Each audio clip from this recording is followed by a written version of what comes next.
Boa tarde, pessoal. Aqui quem fala é a professora Senine Lima Balieiro. Eu sou docente da Universidade Federal de Sergipe, do Campus Sertão, que fica situado na cidade de Nossa Senhora da Glória. E eu gostaria de agradecer o convite da comissão organizadora, para poder estar aqui conversando um pouco com vocês sobre essa palestra. E eu quero dizer que eu tenho a honra de poder participar do primeiro encontro online de bacharelado em agroindústria, que foi promovido aí pela Universidade Federal da Paraíba, do campus de Bananeiras, juntamente com a Universidade Federal de Sergipe, né? E hoje a minha palestra é sobre algumas tecnologias que podem ser aplicadas para a remoção de lactose do leite, né?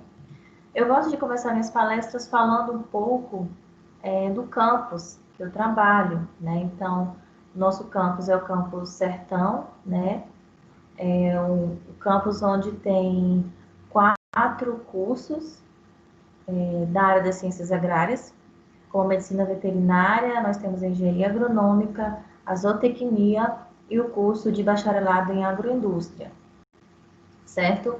E todos esses cursos utilizam como técnica e prática de ensino pedagógica a metodologia ativa, baseada na aprendizagem de problemas, onde o aluno ele é o principal personagem do ensino-aprendizagem.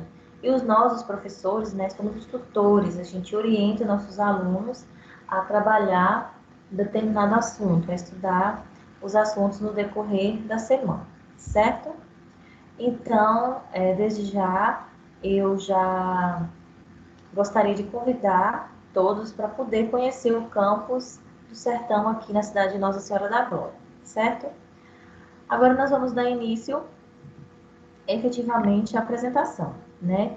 Como nós estamos falando de lactose, de algumas tecnologias relacionadas, né, que podem ser aplicadas para a remoção de lactose do leite, nada mais justo do que nós começarmos aqui estudando, né, e aprendendo um pouco mais do leite e sua composição.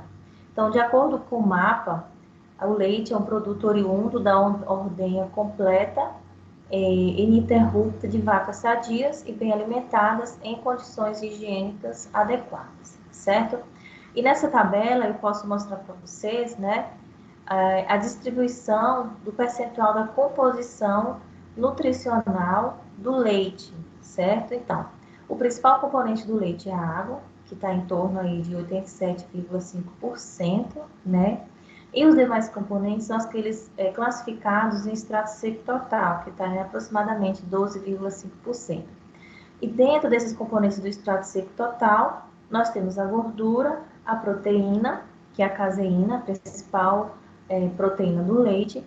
Nós temos a lactose, que é o principal carboidrato, né, o principal açúcar do leite, e os sais minerais. E dentre essa composição, eu grifei para vocês a lactose, que é o foco de nossa palestra hoje, certo? Vale lembrar, pessoal, que essa composição do leite ela é variável, né? Varia de acordo com a idade do animal, com o manejo, com o estágio de lactação, entre outras formas, certo? E aqui nessa tabela, eu posso demonstrar para vocês que a lactose ela está presente em todos os leites utilizados para alimentação humana, certo? Nessa tabela está descrita algumas espécies de mamíferos, né?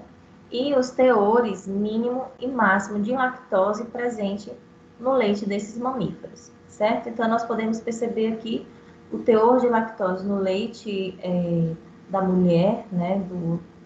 No leite humano, está em torno de 6,3 a 7 gramas de lactose por 100 gramas do produto. E aqui embaixo nós temos o leite de vaca, né? Que a quantidade de lactose varia em torno de 4,4 a 5,6 gramas de lactose por 100 gramas do produto, certo?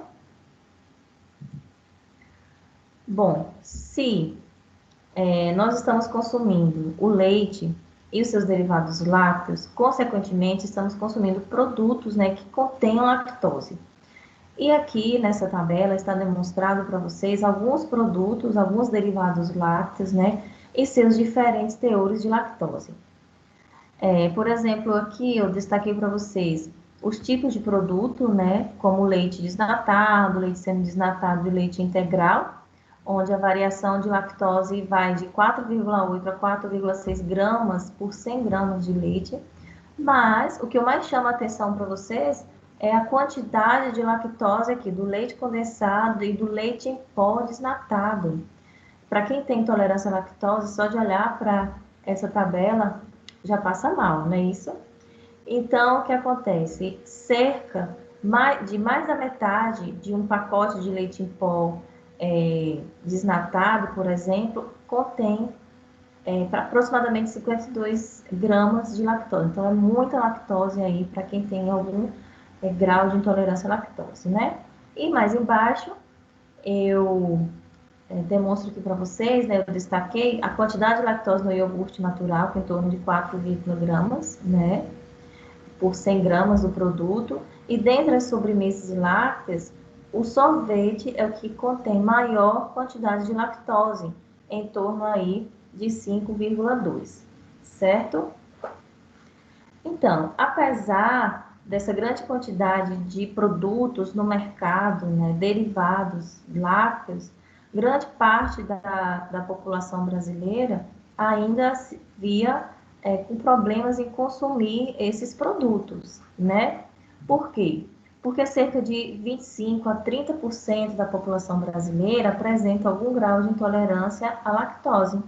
E daí o que acontece? A indústria de laticínios, né, e a indústria de alimentos no geral, observando essa dinâmica de essa grande quantidade de pessoas intolerantes à lactose, começou a então investir em tecnologias onde possibilite a remoção ou separação da lactose do leite. Então, no mercado, né, nos comércios, a gente vê vários produtos sem lactose, né, como o leite em pó, com baixo teor de lactose ou com zero lactose, o doce de leite sem lactose, os cremes de leite sem lactose, zero lactose ou baixo teor de lactose, que mais na frente a gente vai ver qual a diferença, né? Nós temos produto aqui, leite UHT desnatado e zero lactose. Então, à medida que a indústria foi vendo a possibilidade de atender ao público, né, que são pessoas com intolerância à lactose, eles foram também incentivando a produção de produtos com baixo teor de lactose, utilizando algumas tecnologias que nós vamos ver mais na frente, certo?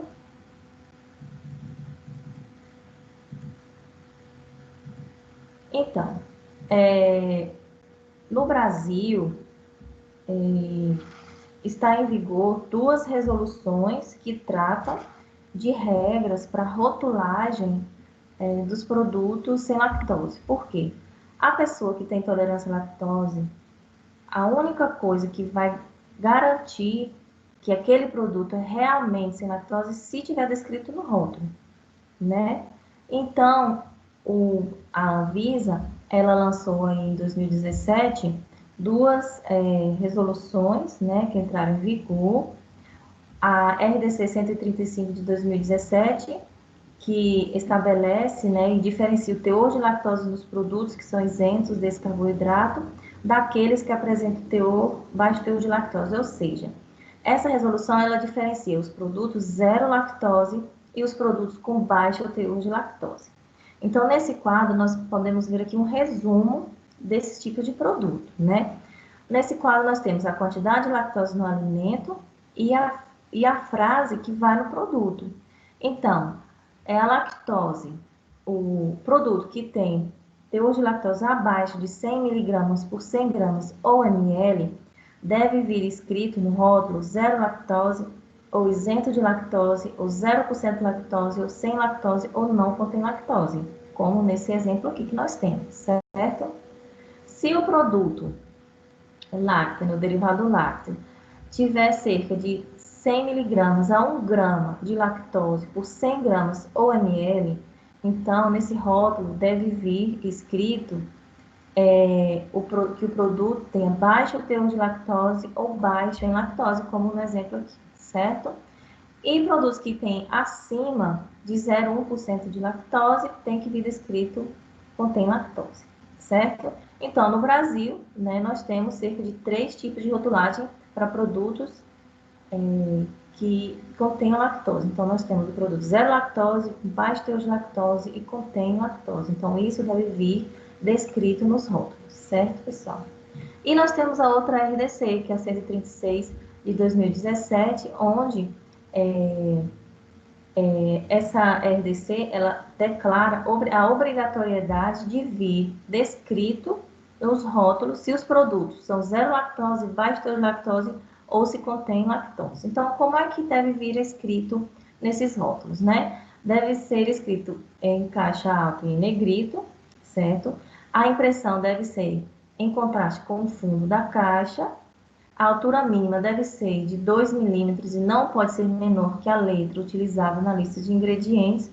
E a declaração deve ficar no local da embalagem que não possa ser coberto. Então, como eu falei anteriormente, a pessoa que tem intolerância à lactose, a única garantia que ela vai ter é se está escrito no rótulo, se aquele produto é com certeza um zero lactose ou quem tem baixo teor de lactose, certo? Então, mas a gente fala tanto na lactose, né? O que vem a ser esse componente, esse composto, né? Que é o principal carboidrato do leite, né? A lactose é o carboidrato do leite e é exclusiva desse alimento e é produzida apenas nas glândulas mamárias, né? Ou seja, a lactose é exclusiva de origem animal. É o principal açúcar do leite e é formado por duas moléculas, ou seja, ele é um disacarídeo formado por uma molécula de galactose e glicose, onde essas moléculas elas são ligadas por ligações glicosídicas, certo?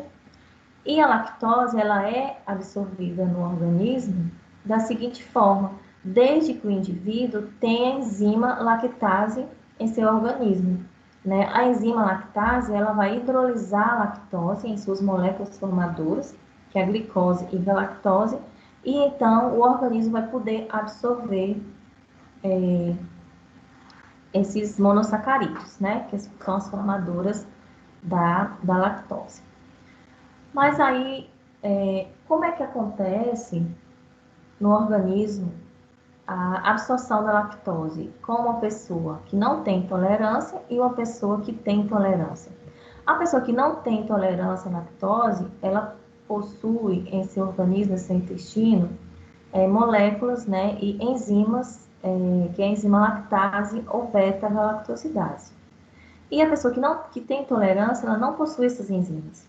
Ou não possui, ou então a atividade é muito baixa, certo? Então, o que acontece? Nessa figura aqui, a figura A, demonstra que é um esquema, né, de uma pessoa que não tem intolerância à lactose. Ou seja, ele possui enzima lactase em seu organismo. Então, quando a lactose chega no intestino delgado, a beta-galactosidase ou a lactase, ela hidrolisa a lactose e as moléculas de glicose e galactose são absorvidas no organismo, certo? Mas, para uma pessoa que não tem essa enzima lactase, que tem baixa atividade dessa enzima, o que acontece? A lactose passa do intestino delgado diretamente para o intestino grosso, certo? E os micro-organismos presentes no intestino grosso vai começar a fermentar a lactose e metabolizando em produtos, né, em compostos como ácidos orgânicos, e isso vai acarretar os problemas e os sintomas da intolerância à lactose, que é a dor abdominal, distensão do abdômen, flatulência, borborismo e náusea, certo?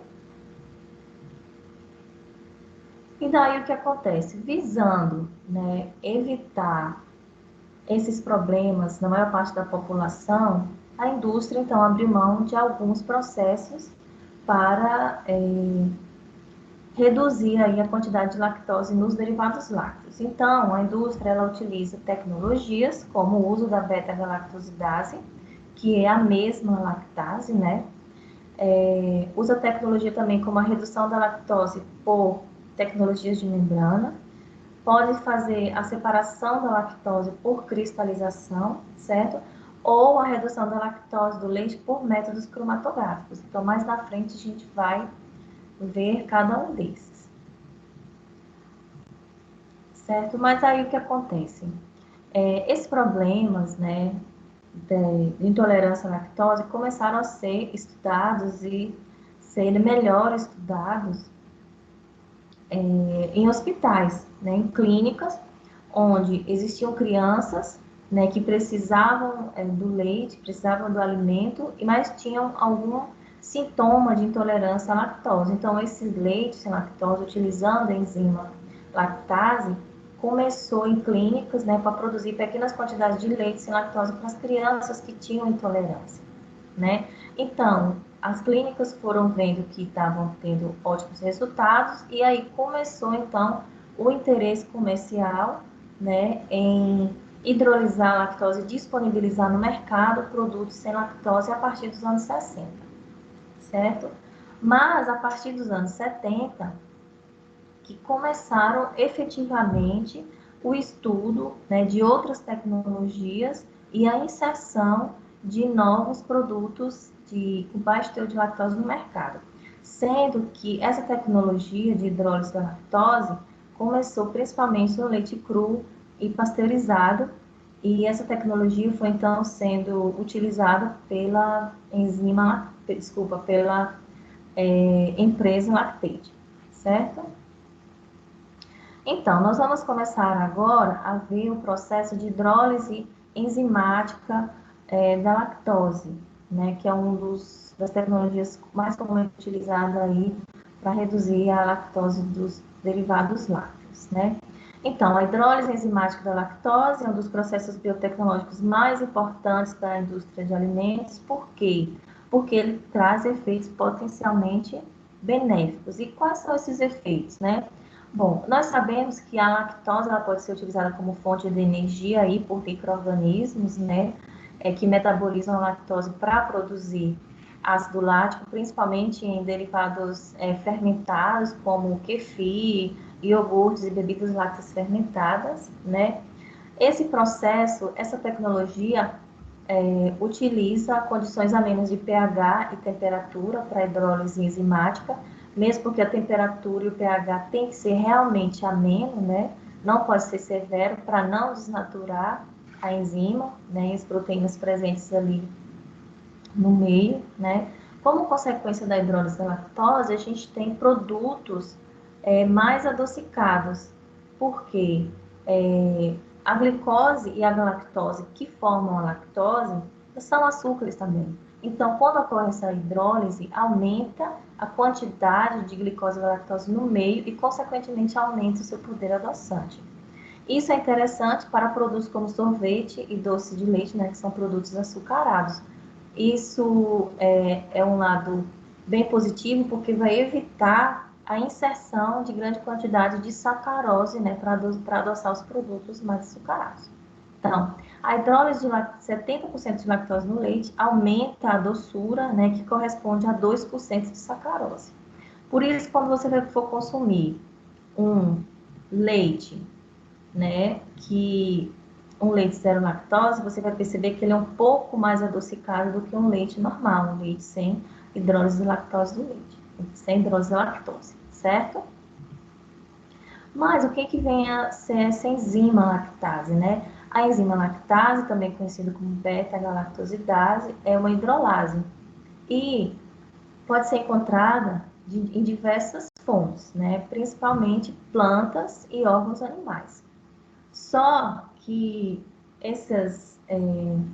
as mais utilizadas na indústria para hidrolisar a lactose são as que derivam de bactérias como fungos, são as que derivam de bactérias, leveduras e fungos, certo? Entretanto, as enzimas, né, a lactase derivada da Escherichia coli, ela é considerada como não segura. Então, com isso, reduz aí a sua aplicação em alimentos, né? Por isso que ultimamente, e bem largamente utilizada, as enzimas provenientes de leveduras e fungos, né? leveduras como a Cleuveromyces e os fungos como aspergillos. Então, outra coisa interessante da enzima lactase é em relação ao pH. A enzima lactase pode atuar em meios neutros, como o leite, né, uma vez que o pH do leite está em torno de 6,6 a 6,8, e também pode se obter a partir de leveduras e fungos as bactérias, as beta-galactosidases ácidas, que são essas enzimas ou essas lactases que a gente encontra na farmácia na forma de sachê, né, que são usadas como suplementos nutricionais aí para pessoas que têm intolerância à lactose, certo? Bom, já que a gente fala de enzima, né, da hidrólise da lactose por enzima, pela lactase, nós temos alguns processos alternativos durante utilizados nessa tecnologia.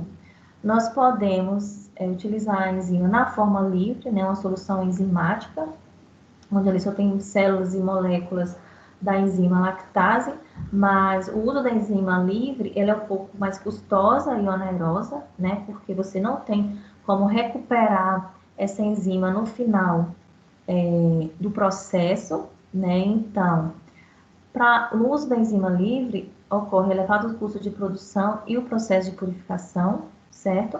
A enzima é adicionada no início do processo de hidrólise e ela é perdida, não tem como ser recuperada, tem baixa estabilidade e é um processo inviável comercialmente, devido aos seus altos custos. Mas essas enzimas, né, mas a lactase, ela também pode ser imobilizada, certo? Em um suporte. Então, tem uma maior facilidade em trabalhar com a lactase imobilizada, porque ela pode ser reutilizada algumas vezes, né, pelo menos mais de uma vez aí no mínimo.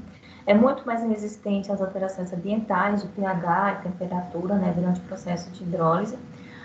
O suporte, né, a enzima, juntamente com o suporte, é chamada de biocatalisador. Eles podem ser recuperados depois do processo de hidrólise, né, do leite, né,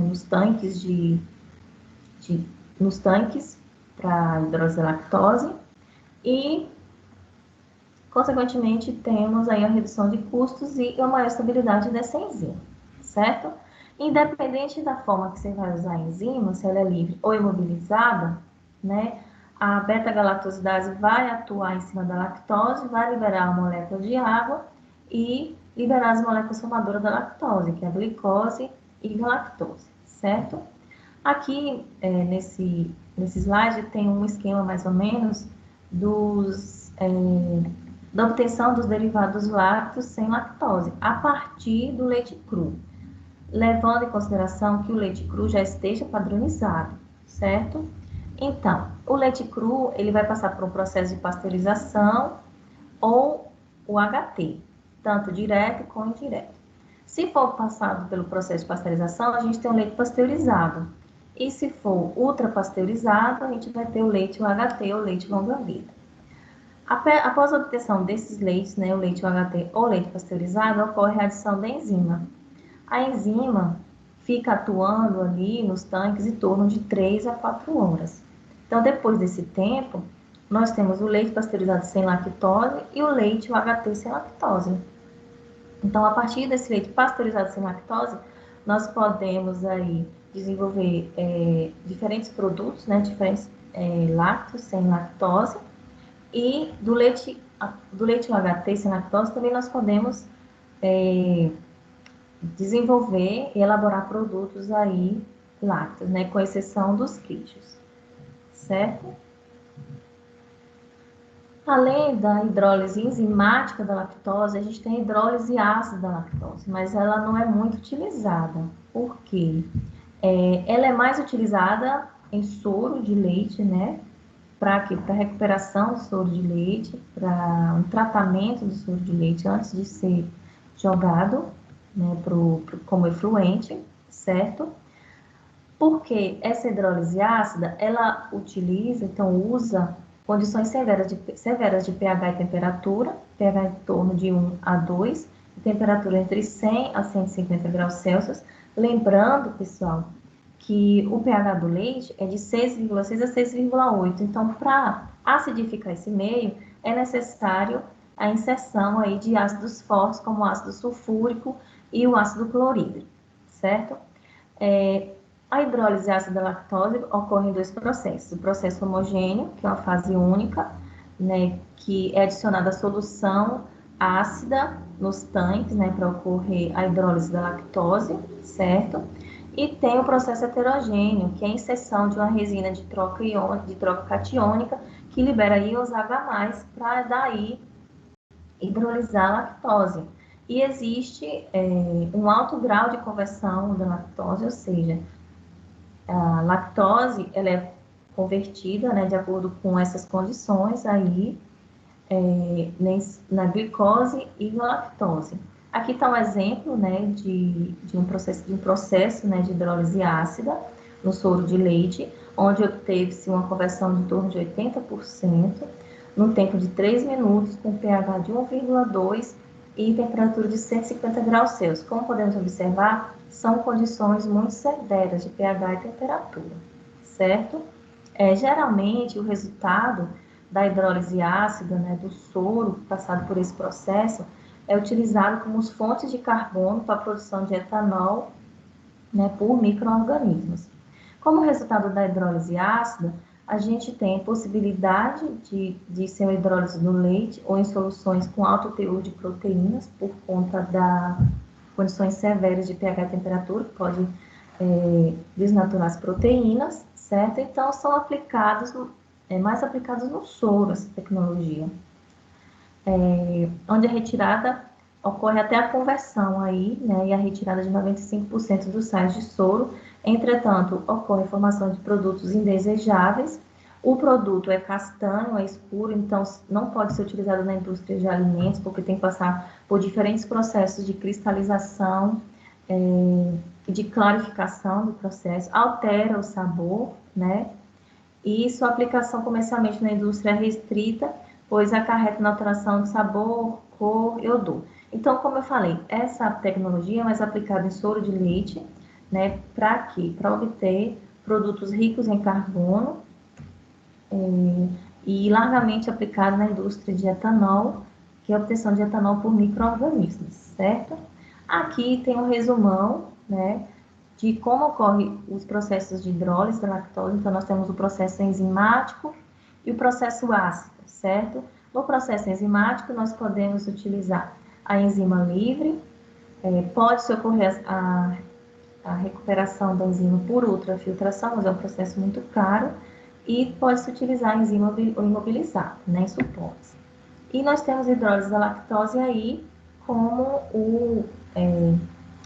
pode ser a hidrólise ácida da lactose de forma homogênea, utilizando ácidos como ácido sulfúrico e ácido clorídrico, ou de forma heterogênea, utilizando aí a resina de troca catiônica, certo? Agora a gente vai ver algumas tecnologias de separação da lactose, porque nós vimos que a hidrólise ela é o processo de conversão da lactose em suas moléculas de glicose e da lactose. Permanece ali no meio essas moléculas. Já a separação por membranas é a retirada física, a remoção física da lactose do leite, certo? O processo de separação por membranas é a separação de moléculas ou partículas em diferentes tamanhos, né? Então, pode ser classificado como osmose reversa, nanofiltração, ultrafiltração e microfiltração, sendo que o que diferencia essas diferentes formas de separação de moléculas é o tamanho dos poros, né, presentes aí nessas membranas. Antes da gente observar essa figura aqui embaixo, a gente tem que conhecer alguns conceitos, né, como retentado e permeado, certo? O retentado ou concentrado é o que fica retido pela membrana, o permeado ou microfiltrado é o que passa pela membrana, certo? Então, aqui está o esquema mais generalizado de como ocorre a separação da lactose por membranas, né? Então, nós temos aqui os produtos retidos desse lado esquerdo. Embaixo, nós temos os processos de separação divididos aí de acordo com o tamanho da partícula, certo? Então, na primeira etapa, nós temos o processo de filtração do leite, né, com uma membrana aí com poros em torno de 10 micrômetros. Nessa etapa, fica retido os micro-organismos e gorduras, e assim sucessivamente. No processo de microfiltração, ocorre que a membrana, os poros dessa membrana é um pouco menor, então ficam retidos aí proteínas e vírus, certo? No processo de ultrafiltração, é o processo onde ocorre a separação de lactose do leite, assim como alguns aminoácidos e peptídeos. Ou seja, a membrana, no processo de ultrafiltração, tem os poros muito menores. Assim, sucessivamente, no processo de nanofiltração e osmose reversa, certo? Por que é interessante o uso dessa tecnologia? Por que a indústria de laticínios vem usando essa tecnologia também? Porque tem um grande conhecimento, né, na área, diz que das características bioquímicas do leite, não altera significativamente as características sensoriais e composição nutricional do leite, né, porque existe muita pesquisa em relação à separação de lactose do leite, porque nessas tecnologias que a gente vai ver agora, a gente separa a lactose, então a gente pode utilizar e aplicar a lactose para outras coisas, né? As temperaturas e pH são a menos, né? E pode ser utilizada também no soro de leite, o que vai diminuir aí a poluição ambiental pela descarga do soro de leite no meio ambiente, certo? Outro processo que é utilizado para a separação da lactose do leite é o processo de cristalização, né, que é amplamente utilizado para a produção de lactose comercial, né? A lactose cristalizada, ela é cristalizada a partir do soro de leite ou do concentrado de permeado, né, a partir da ultrafiltração. O alimento, ou seja, o soro de leite, ele é altamente concentrado, vai aumentar o seu teor de sólidos totais, depois é passado por um processo de cristalização, certo? Nessa figura aqui, nós temos esquematizado mais ou menos como ocorre o processo de cristalização da lactose. Então, o soro de leite passa por uma concentração em torno de 70 graus. Depois, esse concentrado vai para os cristalizadores e aí ocorre um resfriamento gradual até 15 graus. E depois da cristalização vai ocorrer a formação de cristais de diferentes tamanhos, nesse momento. Esses cristais, então, são lavados, separados, secos e embalados.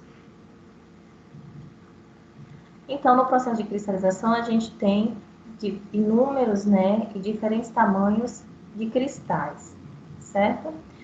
Outro processo que é utilizado para a separação de lactose do leite é por cromatografia, né, principalmente cromatografia utilizando resinas de troca catiônica, onde em uma coluna nós temos diferentes resinas, né, e essas resinas são compostas por partículas porosas, né, e com diferentes grupos funcionais. O que acontece? O leite passa por essas resinas e os compostos do leite, eles têm certa afinidade, né, pelos compostos dessas resinas, certo? Então, eu tenho em uma coluna cromatográfica uma resina que tem afinidade com a lactose, então fica retido ali a lactose. Eu tenho uma resina que tem afinidade com a proteína, então fica ali retida a proteína, né? E eu tenho resinas ali nessa coluna cromatográfica que tem afinidade com sais, então fico retido sais. Então, além de eu ter o leite com baixo teor de lactose, eu consigo recuperar esses compostos, né? Que eu consigo recuperar a lactose, eu consigo recuperar os sais e consigo recuperar as proteínas. Mas aí o que acontece? O que eu faço, né? O que acontece com a lactose, que eu separo do leite, né? Então, tem diferentes aplicações para o desenvolvimento de medicamentos, porque grande parte dos medicamentos, né, os seus compostos ativos são carreados por lactose.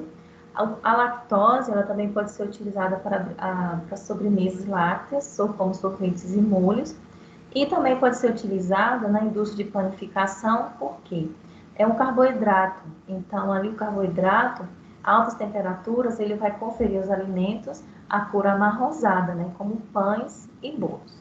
Certo, pessoal? Então, o que eu tinha para passar para vocês é isso. Eu agradeço mais uma vez o convite da organização e agora estou aberta a perguntas. Um abraço.